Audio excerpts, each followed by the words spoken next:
이어서 계속 그 공자가 얘기했던 성취에 관한 논의들이 쭉 나옵니다. 그 부분들 좀 보면 조금 더 훨씬 더 그 효치가 갖고 있는 어떤 제도적인 차원 혹은 내용적인 차원 혹은 형식적인 차원 이런 것들을 이해하는 데 도움이 많이 됩니다. 자, 다시 한번 읽어보겠습니다. 그 뒤쪽입니다.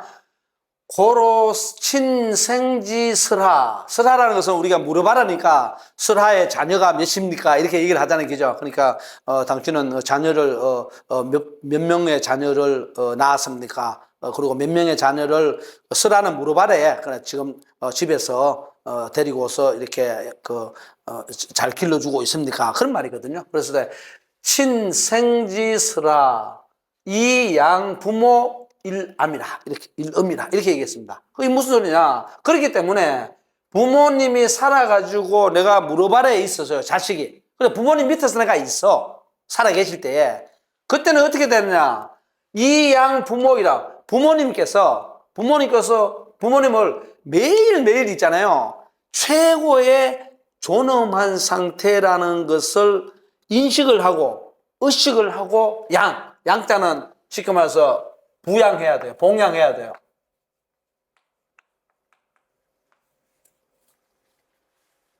그럼 우리는 어땠어? 여기 보면 딱 어떻습니까? 음이라 그랬잖아. 그러니까 존엄하게 하늘과 같이 이런 정신을 가지고서 부모님을 대하고 모셔야 되거든요. 그래서 참 이게 이제 논란이 되는 건데요. 오늘날은 보면 우리가 아버지에 대해서는 아빠, 그죠? 아빠라고 얘기를 많이 하고, 엄마는 그냥 엄마 이렇게 얘기를 하죠. 그리고 자식들이 보통 보면 이제 엄마 아빠에게 대해서 뭐 아버지 이렇게 하셨습니까? 이렇게 이제 이렇게 했습니다 하고 이제 아버지에 대해서는 조금 이렇게 존중을 표현하는 높임말을 좀 이렇게 쓰는 경우가 많고요. 지금 그죠? 다 그렇다는 건 아니지만은 경향성을 볼 때 엄마에 대해서는 어떻습니까? 조금 이렇게 보면 뭐 반말을 좀 이렇게 하죠. 엄마 뭐 했어? 말았어? 이렇게 하고 때로는 막 엄마를 뭡니까? 무시하듯이 그냥 왜 용돈 안 줘?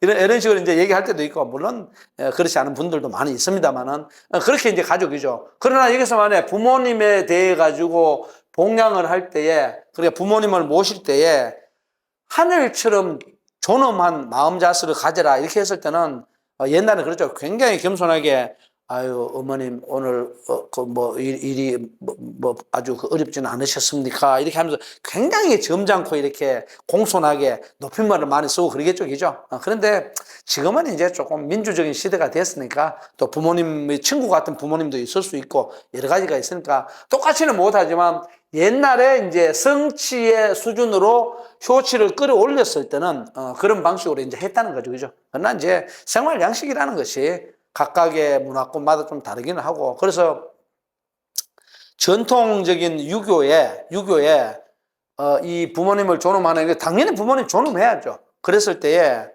옛날에 부모님에게 아침 저녁으로 이부자리를 봐드리고 뭐 이런 형식으로만 하면요, 현대적인 생활을 할 수가 없습니다. 지금은 아파트 생활을 하고 부모님하고 함께 살지 않는 자녀들도 많이 있고, 왜냐하면 시대가 농경사회가 아니잖아요. 가족들이 다 같이 모여가지고 농사를 짓는 그런 시대가 전혀 아니라고요. 각각 지역이 각각 지금 어떤 사람도 해외에 나가서 일하는 사람도 있죠. 그런 것 좀 떨어져 있기 때문에 과거와 같은 그런 부모 봉양은 굉장히 힘듭니다. 그럼 오늘날은 어떻게 해야 되겠느냐? 그거는 이제 뭐 전화를 이용한다든가 다른 여러 가지 방식을 이용해서 과거와 같은 이런 의식적인 차원에서 좀 가지면 좋겠죠, 그죠?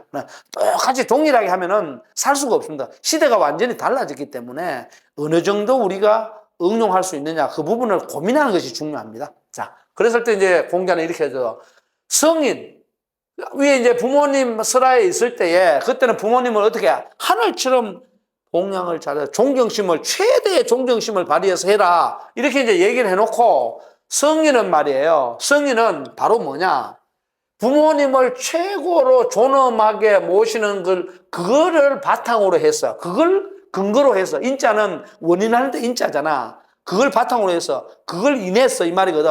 그것을 토대로 해서 공경을 가르치라 이 말이거든. 공경을 가르쳐라. 그 다음에 또 뭔가 인친. 부모님과 어떻게 지냅니까? 부모님과 친하게 지내잖아. 친밀하게 지내잖아. 가깝게. 피를 나눈 관계니까. 친밀한 그걸 가지고서 뭐냐? 사랑을 가르쳐라. 그러니까 한마디로 얘기하면 뭐가 되느냐? 부모님을 존엄하게 모시고 아주 부모님을 뭡니까? 친밀하게 가까이 있는 걸 가지고 보고서 성인은 뭐냐? 일반 사람들에게, 공동체 구성원들에게, 가문의 집안 사람들에게, 혹은 뭡니까? 오늘날로 따지면 국가의 국민, 백성이니까 한 시의 시민들, 그 시민들에게 뭐냐? 경과, 공경하는 마음과 사람을 사랑하는 마음. 다시 쓸게요.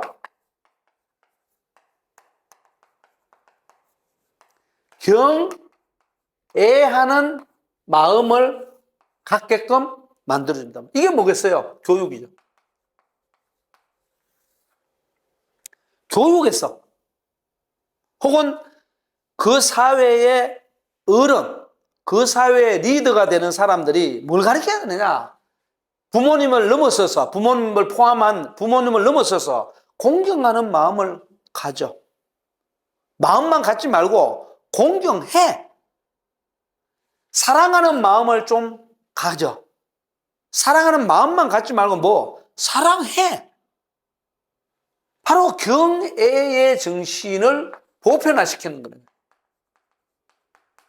일반화시키는 거예요. 이게 뭡니까? 여기서 말하는 성인. 성인은 다른 말로 하면 스승이 될 수도 있고, 그죠? 리더가 될 수도 있고, 대표가 될 수도 있고, 오늘날로 따지면 선배가 될 수도 있고, 동료가 될 수도 있고, 형제 자매가 될 수도 있고, 다양한 형태로 얘기할 수 있죠.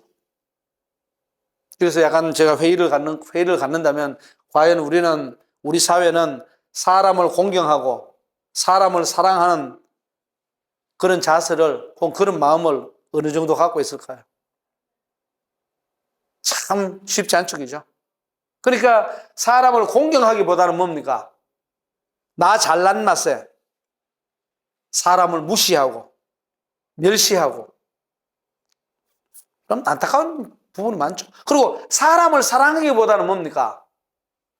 미워하고 다른 사람을 뭡니까? 짓밟고 그래야 내가 일어선다. 이런 이상한 생각들을 가진 그런 때가 간혹 있습니다. 물론 아직도 여러 분야에서 어떤 사람들을 참 존경스럽다고 떠받들어 주기도 하고 또 내 마음을 다 바쳐서 뭡니까? 다른 사람을 사랑해주고 그런 양식으로 살아가는 사람들이 많이 계시죠? 많이 있죠. 그러나 한 사람이나 두 사람이라도 한두 사람이라도 우리 사회에서 사람을 공경하지 않고 사람을 사랑하지 않는 자세를 갖는 그런 사람들이 많아지면 많아질수록 사회가 건전하지 않죠. 그런데 과거에 이제 성인들이 바로 이런 효의식을 가지고서 사회에 대처했다 이렇게 봅니다. 자, 그렇게 하다 보니까 성인지교, 불쑥 이성. 그러니까 성인의 뭡니까? 이 음이라고 읽어도 수근의 음숙이니까요. 성인의 가르침은 뭡니까? 음숙하지 않아도 저대로 이루어져. 그러니까 엄격하게 요새 말로 하면 하나하나 낱낱이 꼬치꼬치 집어넣어주고 알려주고 강요하고 그죠? 강제하고 시험을 봐서 너 이거 100점 맞지 않으면 안 돼? 이런 식으로 어떤 요청을 하고 그런 것이 없어도 어떻게 돼? 이루어지더라는 거지. 정치도 마찬가지. 정치도 어때요? 불어미치. 정치가 엄격하게 아주 하나하나 따져가면서 하지 않아도 뭡니까? 잘 다스려지더라는 거죠. 이게 뭡니까? 아까도 말씀드린 자연성이에요. 자연스럽게 되더라는 거지. 무엇을 하니까? 직분을 다 하니까. 효라는 의식을 가지고. 그래서 이렇게 딱 나옵니다. 기소인자 보냐. 여기서 바로 뭐냐. 원인이 된 거 있잖아요. 그죠? 원인이 된 게 아까 뭐였어요? 음과 신이잖아. 존엄하고 뭡니까? 친애하는 것. 이게 원인이 되는 게 뭐냐? 보냐? 근본이라는 거지. 그러니까 우리는 뭐냐? 사람을 다시 말하면 존경할 수 있어야 되고, 혹은 공경할 수 있어야 돼요. 그리고 또 뭘 할 수 있어야 됩니까? 사람을 친애할 수, 가까이 할 수 있어야 돼요. 부모님처럼. 그러려면 어떻게 해야 됩니까? 마음을 열어놓고, 신뢰의식을 갖고, 서로에 대해서 배려하고, 관심을 가져주고, 그런 것들을 이제 유교는 요청을 하죠. 이 효경에서 요청을 하죠. 그게 바로 효치의 주요한 내용이다. 이렇게 보는 겁니다. 무섭죠? 지금 입장에서 보면. 그럼 이제 오늘날 그런 사람도 있겠죠. 에휴, 요즘 뭐 민주주의 사회에서 뭐 누가 그래요? 그런 사람 별로 없는 것 같은데? 이렇게 할 수 있죠, 이쪽이죠. 그때에 우리가 이제 어떤 교육에서 보면 인성교육이 어떻다. 아유, 우리 사회 인간 소외가 너무 일어났다. 요즘 뭐 부모 자식 간의 관계, 뭐 재산 문제, 뭐 상속 문제 이런 것들 때문에 아유, 부모 자식, 형제 자매 사이에도 어떻습니까? 치고받고 싸우잖아요. 서로 그냥 뭐 이렇게 안 보고 말이에요. 적대 관계를 갖고 그러잖아요. 그죠? 그런 걸 보면은 이게 맞는지, 오늘날 사회가 잘못된 건지, 아니면 옛날 것이 맞는데 오늘날 적용할 수 없는 건지, 아니면 옛날 것이 오늘날 입장에서 보면 틀린 것인지, 이런 것들을 우리가 판단해서 제가 볼 때는 그렇습니다. 그냥 원리적으로 볼 때에, 그러니까 시대 상황을 뭐 심각하게 고려하지 않고 단순하게 인간이 살아가는 어떤 그 삶의 양식이나 도덕으로 볼 때 사람을 존경해주고 친애하게 이렇게 지내는 것이 훨씬 더 사람들을 배척하거나 사람들하고 소원한 관계를 이루는 그런 것보다는 좀 긍정적이지 않을까, 그 생각이 많이 들어요. 사람들, 뭐 나쁜 사람들도 있을 수 있지만 제가 만난 사람들은 보니까 좋은 사람들이 많은 것 같아요. 그런 점에서 서로 존중하고 존경하고 그죠? 친애해주고 사랑해주고 그러면 좋지 않나요? 하여튼 뭐 그거는 사람마다 조금씩 다르니까 한번 고민해보는 것도 좋을 것 같아요. 그렇다고 해서 나쁜 놈들, 분명히 뭡니까? 죄를 저지른 놈들 있잖아요. 그런 녀석들을 우리가 존경한다? 그건 안 되죠. 그럼 분명히 뭡니까? 분명히 그 죄에 대해서 규명을 하고 벌을 주고 난 다음에 뭐 교도를 한 다음에 착하게 만들어 가야 되죠. 그게 중요한 것이지. 무조건 존경한다? 무조건 친애한다? 그런 건 아닙니다. 반드시 기준이 있어 쪽이죠. 그렇게 이해를 하면 좋겠습니다.